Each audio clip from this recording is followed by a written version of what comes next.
All right, perfect. My name is Olga St. Pierre. I am a senior living specialist and a real estate agent right here in our community. I wanted to welcome you to the beginning of our senior series. And my goal today is to answer some of your questions. And I appreciate all these questions that you have posted when you registered. So we're definitely going to go over them and answer them. And I also encourage you, when we are done with the actual workshop, please don't hesitate to raise your hand, or if you want to type in your question in the chat box, because I want to make sure that I bring value to you and answer your questions to help you in your journey of what you are trying to accomplish. So let me share my screen with you, and we're going to get started.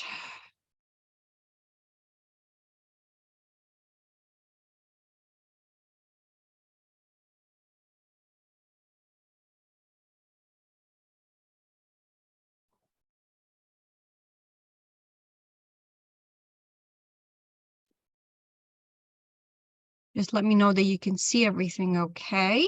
You should be able to see a senior living options slide on your screens. Yes, looks good. We're good. All right, excellent. All right. So today we are talking about and having a general overview on the decisions that you need to make and things that you need to think about as a baby boomer, as a senior, kind of trying to understand and figure out what your options are and what are some of the things that you need to consider as you get settled in for your golden years. Or if you're already here, you have to make some other further decisions. That's what we're here to do. Just a little bit about what we do. We have been helping our senior clients move across the United States and Canada for the last 14 years. And our team mission is to help you with your next journey in your life, whatever that looks like. Once you become homeowners, and owning a home is the biggest investment that most of us will own. So we are always here as well as part of your community to help you and ride with you alongside as well. We offer the complete move solution or bits and pieces as part of our concierge service. So if you're looking for help from start to finish, or if you're looking for some suggestions, some tips and tricks, we can coordinate everything and be there with you every step of the way, because we understand just how stressful making a move is, but it's even more stressful when you are doing it and your health may not be the same, and you just need help, and you don't have any loved ones nearby. And we also have our absolutely complimentary to you concierge service. Think of us as your virtual yellow pages from A to Z. Anyone that you can think of that you may need, whether it pertains to the sale of your house or not, or it has to do with your finances or your legal documents, please let us know how we can help you make your life easier and less stressful. And we'll be happy to recommend some of the professionals that we have worked with ourselves, or our clients have worked with in the past and we're very happy with. So just let us know what we can do to help you in your transition. So the plan for today, what we're going to talk about is why considering different retirement options, some questions to ask yourselves, different types of retirement living options, and I have some suggestions for you on what to do next. So let's jump in. And I just want to share with you a couple of things that I have encountered in my years of serving seniors. It's some of these challenges, some of these thoughts and questions, and I hope that some of them will also resonate with you. And the first one is, my current home will be the best possible place to live in my post-retirement years because I'm familiar. It's a familiar space. I raised my family. I have lots of memories that are here. And I completely understand and I completely agree with you in a certain way. However, what I'm also asking you today is to keep an open mind and to think about the fact that our ideal home does evolve as we live through and go through our different life stages. So if you have a 4-bedroom, 2.5 bathroom colonial that was perfect when you moved in and you were starting your family and maybe you did not have children yet Now, potentially, your home has too many steps. It's too big to clean. There's renovations that are coming up that are costly, and maybe it's just not sustainable.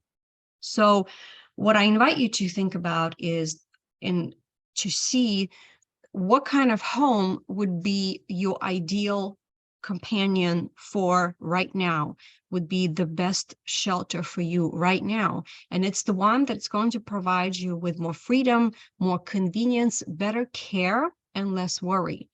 And it doesn't mean that you are forgetting or you are throwing things away because your home that you are living now is just not working for you. What you're trying to do is figure out what kind of home is going to support you in your life journey going forward, not looking back. Another question is, my current home is the best option to continue to have the active social life that I have, so that way I can stay connected with my friends in the years ahead. And here, what I also invite you to think about is the fact that even though you may feel that this is the best place for you right now, what I invite you to also find out is how your friends are feeling and what they are planning on doing. Because depending on their circumstances, depending on where their kids and grandkids live, depending on their health situation, and maybe some concerns and considerations that they have to make for the years ahead, your friends may be the ones making a move to somewhere where it's better and safer and has better options for them. So what may happen is that your home is great for you, yet your social circle may be moving away. And that means that your home is going to be closing in on you, and creating that growing isolation and loneliness. And that's what we are definitely trying not to have and to avoid. It's going to be less expensive and more financially secure for me to stay in my current home. And that is a big misconception. So I invite you today to open up your mind and to dig a little bit deeper. And I'll share with you this just a little bit further in this workshop, is that just because you don't have a mortgage on your home does not mean that you have small monthly expenses to live in your home, to maintain it, and to have your lifestyle. So think of it this way: your home, some of the big pieces that we always look at that are part of our biggest investment are your big ticket items in your home. Think your heating and air conditioning, your roof, your siding, your windows, your appliances, your basement. All of these things cost thousands of dollars to maintain and to repair when the time comes. And often, let's say if you had to put in a new roof, it can cost you $20,000 to $25,000 in today's rates. And a lot of the times they're going to ask you for 50% upfront and then the other 50% right then. It's not like you can just break it down and pay $200, $300 a month, as you would be able to do on some other things. So I encourage you to think about if you have any of these costs coming up, and let's say you have a couple of them, which means that if they break down at one point, then you have to quickly act. Do you have the funds to be able to do that? Because that is also in addition to the financial considerations that you have to maintain your own lifestyle, your own potential care costs. So overall, what may end up happening, as much as you may not want to think about it, but being able to stay in your home is going to be the more expensive option out of everything that you may want to consider. The next point is, well, it would be easy for me to get any care that I need at home. And it could be the fact as a yes. However, it truly takes a team of professionals to get these things coordinated. Care at home can be difficult. It definitely is costly. If you think about it, is that, let's say if you need someone to come and help you just do some daily things, maybe do some dishes, to help you with some laundry, to help you with those things, those costs can be anywhere from, $25 an hour and more, depending on how many hours you need. If you need to have a medical professional come in, like a nurse, to help you administer medication or maybe do something else, those costs are about $120 per hour and more. And everything is rising as we speak. I speak with these professionals on a regular basis to get an update on what's going on in the industry. And this is what I'm seeing now. Costs are rising, labor costs are rising, especially when The help is not done in a medical office setting, but it is done in the home office. So think about all these things that you would have to coordinate, the doctors that need to be involved and other professionals to help you get this all coordinated. And it's not like it's just one and done. It is something that is continuous communication and care that has to be done among quite a few different people. So let's start with what I think most of seniors are looking for, and this is what I have encountered in working with our seniors, is the preference is I just going to stay in my home because it's familiar, it's less expensive, and this is what I know best, and then I will deal with problems when they arise. And this is what I hear probably 95% of the time. So let's talk about this. How, if this is truly the route that you want to go, here are some things that I encourage you to think about. My also recommendation is, most of you do know, I'm glad to see so many of you back on this workshop, is that I'm a big believer in notebooks. I actually have one right in front of me that I use. It's a regular simple notebook. And what I'm encouraging you to do for your own journey as you're making plans, grab a notebook and start jotting some of these things down, because as we go through the workshop, I'm going to recommend that you jot down some of your thoughts and jot down some of the questions, because you are going to think about these things. And everybody's journey is different. And it's a lot better for you to take what is on your mind and put it down on paper, so that way you're committed to paper and your brain feels that you are making progress, that you are doing something towards the resolution or making a decision. It's also going to help you kind of be less stressed and anxious about this whole process. So notebook is my number one suggestion, as many of you do know. So when we are thinking about the fact that we want to just stay in our own home because we think it's best, here are some of the things that I'm inviting you to think about. Okay, so number one, it's the most important thing on this list is the safety of your home as you progress in your golden years. And yes, this thinking process and this planning is also going to require you to think about how is your current health, and knowing what you know about yourself, and you know yourself best, not us. Where do you think you're going to be in the next couple of years, 5 years, 7 years, 10 years? Okay. If at some point you may need to have a walker or a wheelchair, is the design of your home going to be able to accommodate for you to freely move around in your home? We're talking about the width of your hallways, the lighting, the stairs. Is your bedroom on the second floor? Does that mean that you potentially need to have a lift to get to the second floor? Is there a possibility for you to put a bedroom on your first floor so you don't have to go upstairs? Where is your laundry? Is your laundry in the basement? Is that going to cause issues because you are having a hard time with the steps and stairs? So we have a home safety assessment checklist for you that we are happy to mail to you or to email to you, that I think will help you. It goes through every single room of your house and it helps you figure out what needs to be done. In many cases, there is some contractor work that has to get done to help you and fortify your home and make it as safe as possible. Number two is access to healthcare and personal care based on your health. So if at some point you do need to have home care, if somebody potentially may need to stay with you for 24 hours, maybe it's a live-in care, is that something that's an option for you? Do you have the space? Number three, financial resources to fund you living. This is where we talked about the fact that just because you don't have a mortgage, you have all of these other considerations. And what I can assure you is that as you get older, and I know that it's hard to hear, your cost of care and living are going to increase.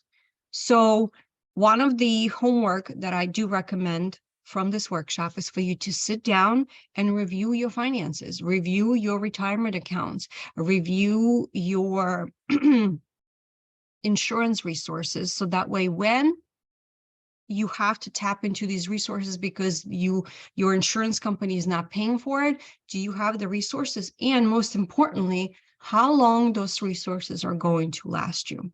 Yeah. We talk about Medicare coverage. We talk about requirements to meet, physician care, care plan, private insurance, being able to use your own funds. And of course, we have a checklist for you as well if you want to use that, because it'll jot down and help you kind of jar your memory and guide you through some of the questions that you need to answer. Point number 4 is access to transportation. If you're able to drive right now, that's great. But at some point, do you think, based on your health, you may need help with that? That means hiring someone to help you, or having a loved one, a family member, or a friend driving you around. And how feasible is it to maintain? And number 5, don't forget access to social interaction. Being social with others is one of the most important things to as you get older and you live and you thrive in your golden years. Adult daycares are very popular for these sorts of things, where there's socialization, there's activities, there's wellness, there's things to do. You can grab a bite to eat. Think of that as just, going out and hanging out with friends. And if you're driving, great. And if not, do we also have to consider how we're getting there? So which means you might need transport as well.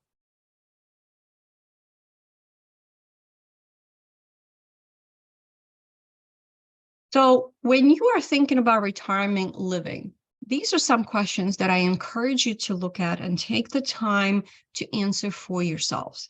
So what we're talking about here is option 1 is, I'm just going to stay in my own home. And where are my friends? Where is my family and the loved ones? Are they in a different state? Are they close? What do I want to consider? So these are all the questions that we encourage you to consider and jot down, so that way you can then take the answers that you have and then kind of use them as a guide to help you decide which direction you may want to take. And what I can tell you from experience is that not often will you have answers to all of these questions right away. And that's okay. Don't get frustrated because you're not sure and you don't know. I encourage you to visit this list as often as possible to see if you do have answers to these questions, if they have changed with different times, or are they staying the same.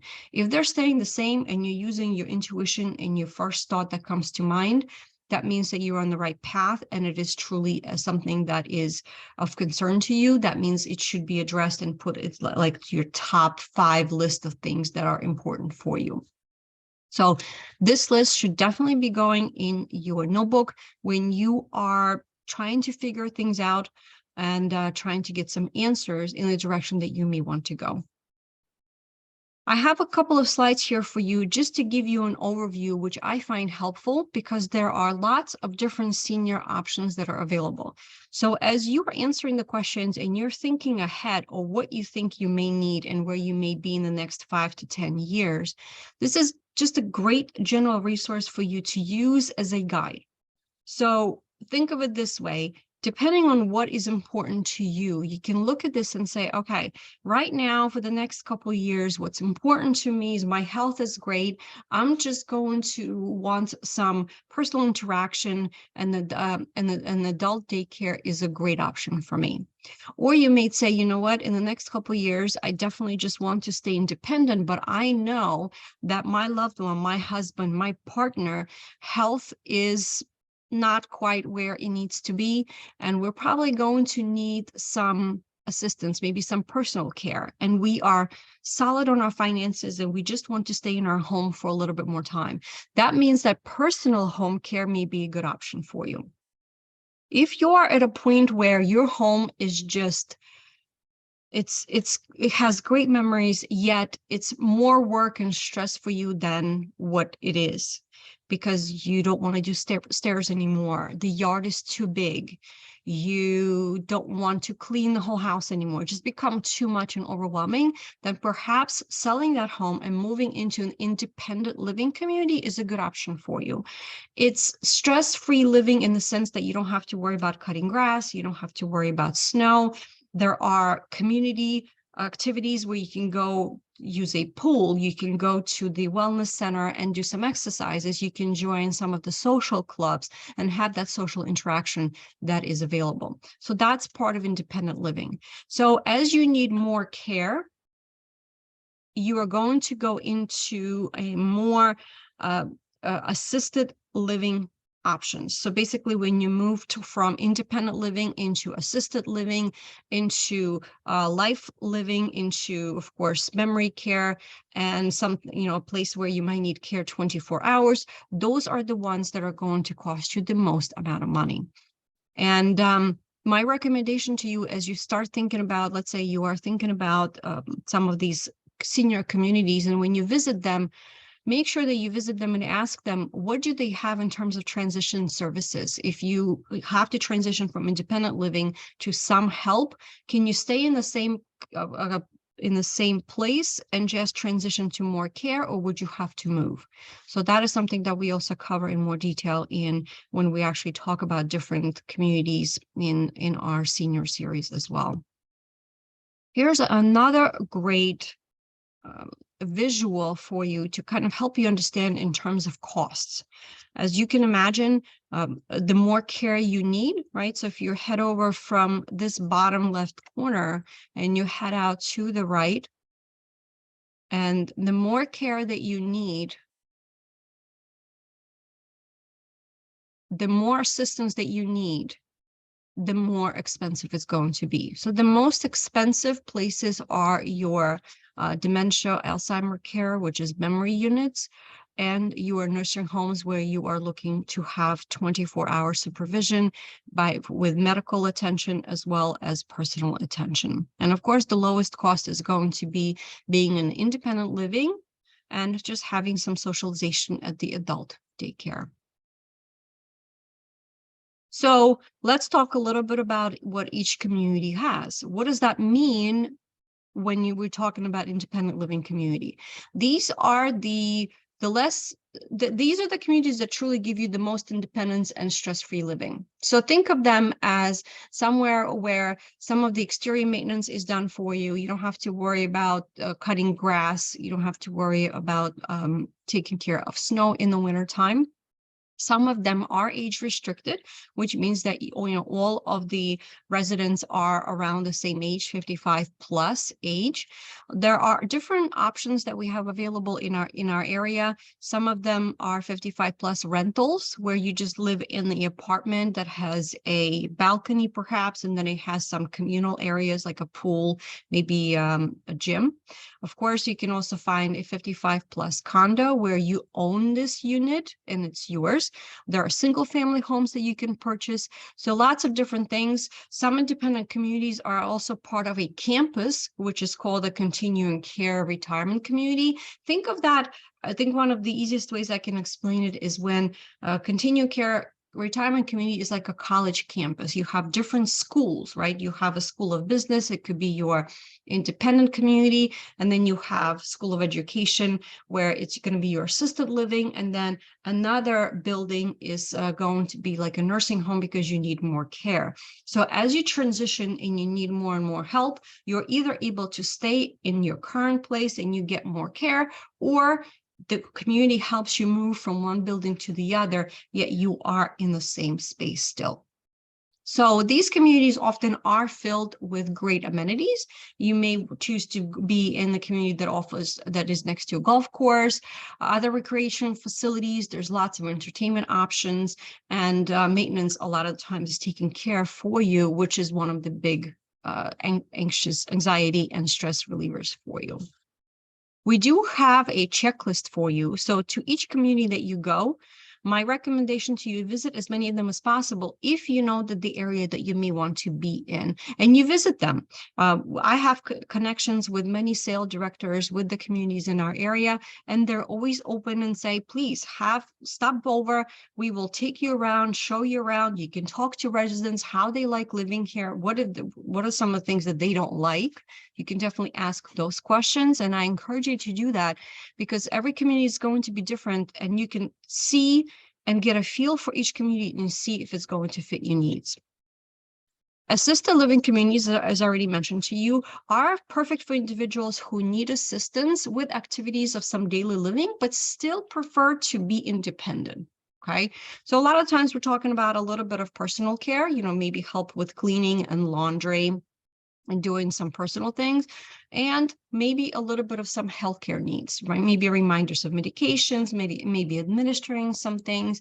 And it could be something that you would consider doing as something for you currently, as well as with future planning in mind, right? This is part of where we're talking about sitting down and thinking about what is your health going to look like in the next 5 to 10 years based on what you know about yourself now. Standard services that are offered in these communities are your dining, there's supervision, security, and transportation. They will take you to different excursions. There's trips to the mall, trips to the grocery store. So they will definitely keep you busy if you want to. And these communities, what I truly like about them is the fact that they're very much senior friendly designed. So they're well lit. They're easy to navigate for your comfort and safety. You have options for interactions. A lot of these places have like nail salons, and they have hair salons in there. So that way you feel that you can stay busy and have a good social life, yet you have the comfort knowing that your needs are also met and you're being helped with. We do have a assisted living community checklist for you to use if you're planning on visiting those as well. Continuing care retirement communities, or the college campuses, as I call them. So think of them as a campus where you move into one location and you're there, period. You don't ever have to worry about making a move.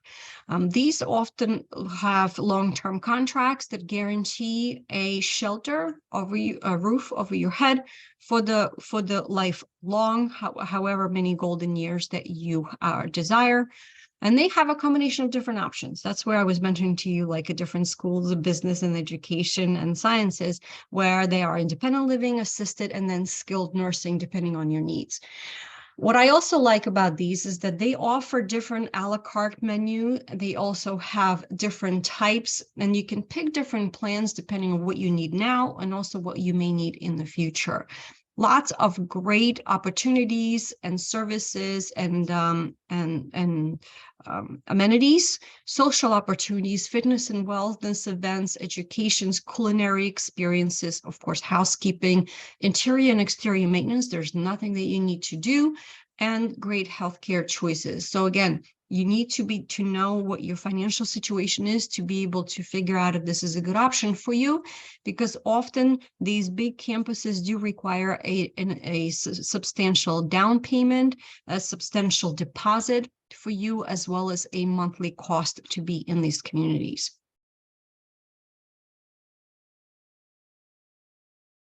So when we talk about budgeting, what do I mean by that? I have a great spreadsheet for you that we can send to you.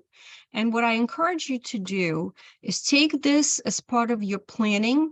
And I can tell you for a fact that there's no early way to do this. You can do this as early as possible as you are in your planning stages. And I encourage you and invite you to compare the cost of these communities to what your current cost is of staying in your own home. Even though you may not have a mortgage, you are going to have quite a few expenses. And once you go through this spreadsheet, you're going to realize that there are a lot of things that you potentially may not be thinking about.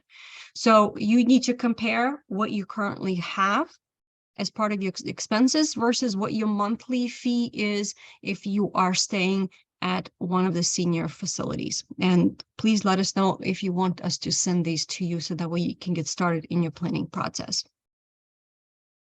Nursing, rehabilitation communities, and memory care facilities, those are mostly a good option for those individuals that are whose health is not the best, who are looking for pretty much 24-hour personal as well as medical care.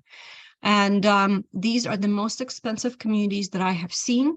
I can tell you that in depending on the areas and depending on how much care is needed, you're looking at probably $7,000-$10,000 a month fee, if not more. So these are very expensive because of the amount and the level of care that is going to be needed for the loved one. It's around-the-clock care. And what we're talking about here is the main question is financially, how is this going to work? So some communities do offer Medicaid beds, and those are for the individuals that don't have the funds, and then the Medicaid will pay for them. However, they have limited amount of rooms and beds available, and most of these homes operate on private pay, which means it is the funds that are coming out of the individual's retirement accounts from selling the current home. And this is why I am always a big proponent of making plans and figuring things out ahead of time, because too often what I do see is when families reach out to us and they say, you know what, mom fell, she hurt herself, she had to go into the hospital, now she's in the rehab for a few weeks, but we know that she cannot go back to her house because there's steps, there's too much stuff, and we now need to figure out what community she can go into. And at that point where you have to make a decision in a matter of days, it is very challenging to figure out the financial aspects of something where the monthly bill can be $10,000 a month. Where are those funds coming from? Okay, so I invite you and encourage you to figure out your finances sooner than later, because it's very difficult to do it when you absolutely have to. And again, from my experience, you are feeling well today, and tomorrow it may not be the case. So things can truly change overnight. And we do have a checklist for you to review when you are looking into a nursing home or memory care facility to help you navigate and figure out if this could be the right move for you as well. My next recommendation to you is just sitting down and having an honest conversation with your loved ones. I can't stress enough on how important this is. And I do encourage you to do this in person and not over the phone, because that's the way where you can hold somebody's hand and you can truly see and express your concerns and what your desires are. And this is the conversation where I encourage you to be as brutally honest as possible. And it's okay to feel scared. It's okay to ask for help, because in many cases, in my experience, the family and your loved ones would love to know how are you feeling and what your desires and your feelings are, versus trying to make this decision for you if you're not able to do that for yourself. So please let them know how you're feeling, what you would like your family and your loved ones to know. If you need help, what kind of help is that? It's also important for your family to know where to find your important documents, your legal documents, your health care documents, your directives. And I have all of those documents in the checklist for you if you're interested. If something happens to you, who is going to be in charge to help make a decisions on your behalf, whether it's your partner, whether it's one of your children, and also make sure you have a conversation with that person to make sure that they feel comfortable being in charge, because some people are just not. It is not something that they feel comfortable doing. Maybe they're overwhelmed, which means you need to find someone else to help you with this. Who is your team? Who is your attorney, your financial advisor, your accountant that helped you set up all of this together, so that way your family knows who to turn to? And also very important, your team needs to know who are your loved ones who are going to be in charge if something happens to you and you're not able to make decisions for yourself. And of course, what are your wishes? And these are some hard conversations and some hard decisions to make. And what I'm referring to here is being an organ donor, or if you're on life support, what would you like your family to do? These are extremely difficult decisions for the family to make. And I assure you that if you tell them what your wishes are, especially with some of these difficult decisions that they may have to be faced with, it will make things a lot more less stressful when the time comes, if it does. So way to live with purpose and stay active. What I also encourage you to do as you're going through this process, I encourage you to stay positive. You are retired. You have free time. It is an opportunity for you to make a difference, to get busy with your hobbies, or to find something new, to maybe volunteer, or to create a new group. Learn something new. There's tons of ways, and the technology in Zoom makes it so much easier nowadays. So I encourage you to decide what you want to do. I have a lot of seniors who are my clients who have established walking groups. I have another senior who volunteers at a thrift shop at her church. And that's an opportunity for me to go visit and say hello to them, because I always know that on Thursday mornings, this is where she's going to be. So think about what you can do, and staying busy and staying active is one of the best things that you can do for yourself in your golden years. So this is a general overview to help you and get your thinking juices started. And I know it's a lot. So I just want to kind of recap and give you some suggestions and tips on where to go next. So number one, as I already mentioned to you, please grab a notebook and write down, how are you feeling? What are your plans, your thoughts? Who do you need to talk to? Jot it down, make a plan, and use a fresh page for each of those things, okay? Decide when you want to have a meeting with your loved ones. If your documents are not in order, if you don't have most of your questions answered, then put that aside for now, but schedule it a few months from now, so that way you have a deadline and you have a definitive date. If you decide to stay in your home, please request your safety assessment checklist, so that way you can make plans. You definitely need to evaluate your monthly expenses, figure out your budget, and decide which direction may be the right move for you right now.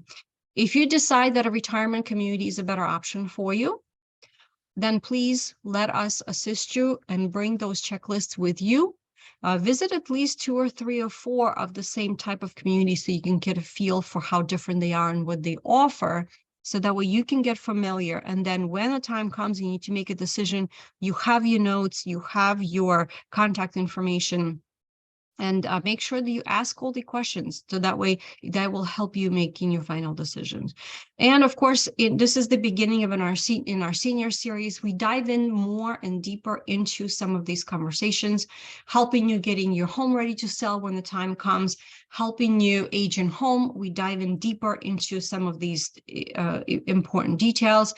Seniors being smart about avoiding scams is extremely important. And all of our workshop schedule is on this link right here. It's called Live with Olga. All of our workshops are absolutely free of charge to you. It is what we truly love to do, to provide you with the information, so that way you can make the best decisions for yourself and for your loved ones. So, and of course, if a lot of people reach out to me after the workshops to have a private conversation, and I am always happy to help. You can reach me. I am a real person. I don't just do workshops. I work full time. This is my passion. You can reach me on my phone or my email to request any of this information. Just reach out, and please check out our YouTube channel, where all of our workshops are recorded. You can listen to them anytime, request any of the workbooks, because we are here to help you. And if you are on social media and you would love to connect with me, I am here on Facebook most of the time. You can find me at my profile that is listed below. So that's what I have to share with you today. I hope that you found this helpful, in the sense that it gives you a little bit of a framework to help you get started. I don't want you to feel overwhelmed, because it is a lot of information, yet at the same time, take 1 or 2 tips from today and get started. I think that is the biggest thing, is just start. Grab a notebook and start jotting down some of your thoughts and concerns, and if you have any deadlines. And of course, if you have any questions, you can always reach out to me. So I know we had some questions when people signed up. Let me just take a look at one of them. Okay. All right, Carol, thank you. I got your contact information, so that way we can get your information to you. Not a problem. And Carol also says that I have looked at a couple of the community continuing care communities, and just can't get past the buy-in of $340,000. Yes. Why isn't it better to just stay in your house and invest the proceeds and lease an apartment with or without healthcare? So my recommendation to you is, yeah, some of those buy-ins are significant, because they understand that you are moving in for life. And they're taking care of you for life. So one of my best tips is to do like a pros and cons. Figure out what your budget is and make sure that your house is safe consideration for you. and it doesn't make sense to stay. Another consideration for you to make is, would it make sense for you to have a reverse mortgage if you don't have anything now, or maybe your current balance on your mortgage is small? Is reverse mortgage make sense for you to be able to stay in your home? And we can put you in touch with a couple of really good reverse mortgage lenders who are reputable in this industry that you can talk to as well. Hopefully, Carol, you found this helpful.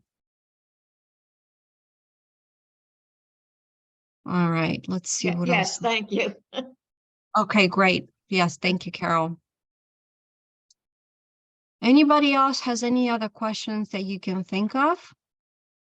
You are welcome to just shout out or type in the question in the chat. But my main goal always is to make sure that I provide you with valuable information and helpful information to help you in your decision-making process. Okay, this is Carol again. I see on your schedule you have something about selling your home, tips for selling your home, which I'm almost at that point now. Now, how do I get to see that? Let's do this. I have your email address, and Right. let me reach out to you. I'll send you the schedule of when that's coming, and then we can connect. How's that? Okay, that's fine. That Thank sounds you. good? Okay. Hi, Judith. I did see your hand. Go ahead, Nicole. Yeah, go ahead. I'd like to get the lists that you mentioned. How do I do that?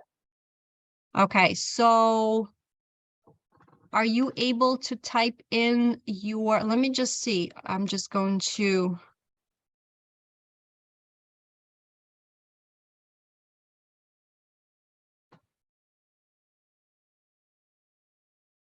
Do you see my message? I just typed it in, put it in the chat box. Do you see that pop in? Yes, yes. Okay, great. Just put in your information in there, and then I will reach out to you. We'll figure out what list and what items do you need, and we'll get that over to you. Okay, let's see where we are here. Just type in after my message, oh. type in your response. Sorry, I lost you here for a minute. Oh, no worries. Just type in the chat box after my message, and then we will be sure to get in touch with you and then figure out what kind of information you need. All right. We will do that. Awesome. Okay, and everybody, you're going to get a copy of the workshop, the recording, as well as the handout that the actual workbook that I went over as well. Let's see. Olga, I'm having trouble. I see the chat box here and I can't get in it. Help me with this. Okay, Sorry. it's okay. I see your message. You see my message? So just I do. just click in there and just type. It says type your message. Well, I am clicking and we're not getting anywhere here. Can we give you a phone number right now? If you feel comfortable, absolutely. Okay. All right. This is for Nicole. Go ahead, Nicole. Okay. 609-914-4268. 609-914-4268. Is that right? 609-914-4268. 68. Got it. And my email is ERROLNICOLE@comcast.net. Perfect. I got it. Thank you. Thank you. Thank you.